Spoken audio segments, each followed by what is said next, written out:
What if the very place that promised to protect the most vulnerable was accused of failing them? And what if, in the middle of suspicion and fear, one broken child forced everyone to confront what it truly means to stay, when leaving would have been so much easier? This is the story of Maya, a woman who had already lost almost everything, and Belle, a teenager who swore she'd never trust anyone again. It's a story about pain, about survival, and about how fragile lives can grow roots in the most unlikely soil if someone has the courage to stay. Maya had built the center from almost nothing. It wasn't polished, it wasn't perfect, but it was alive, a refuge for children who had nowhere else to go. Every wall carried echoes of laughter and whispers of tears.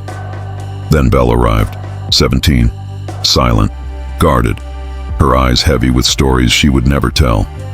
She walked through those doors like a ghost, dragging shadows with her.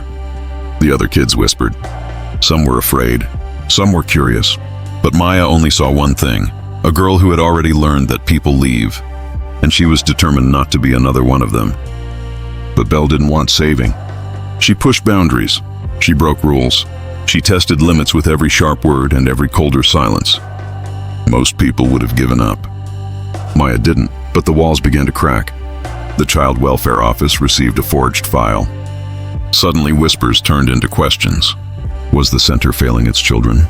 Was Maya hiding something? The timing was cruel. Belle was already teetering on the edge, and the investigation only made her retreat deeper. She said little, but her silence was laced with defiance. One night, Maya found Belle sitting at the window, staring out at the street lamps.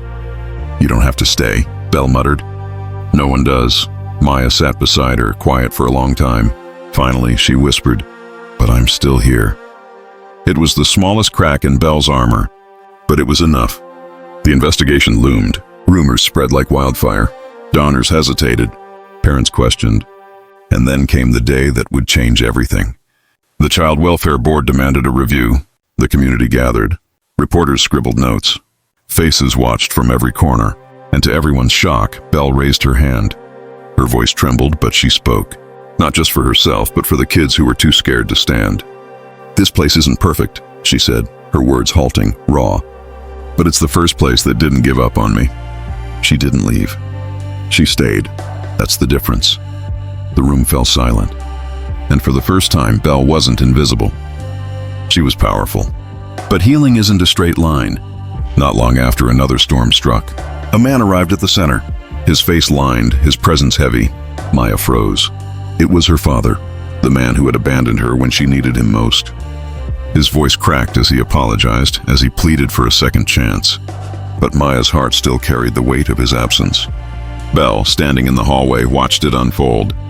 She had never seen Maya shaken, never seen her doubt herself. And in that moment, Belle realized something. Even the strongest people carried scars.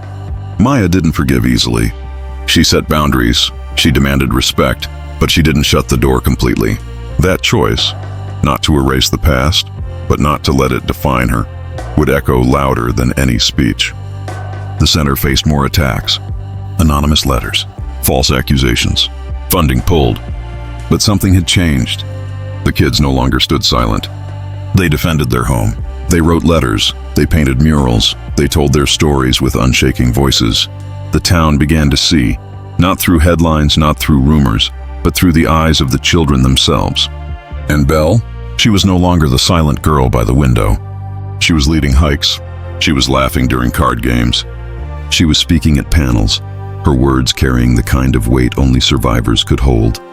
The girl who swore no one stayed had finally begun to believe that some people did.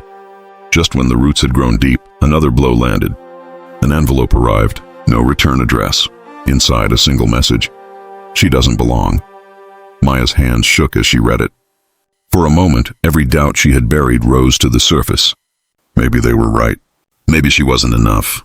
But before fear could take hold, the door to her office opened. The kids stood there, Belle in front, Edward at her side. And Belle spoke with quiet certainty. "You told me once that staying matters. So stay, for us. For you, for what you built." Maya realized then she wasn't carrying them alone anymore. They were carrying her too. The seasons turned. The center grew. New branches opened in nearby towns. The scars never vanished, but they no longer defined the people who bore them. Belle stayed. Not because she had to, but because she chose to. One evening, under the soft glow of lanterns, the kids gathered around Maya. Belle spoke for all of them. "You showed us that broken things can be mended, that people can stay, that we're not too much to carry." Maya's eyes filled with tears.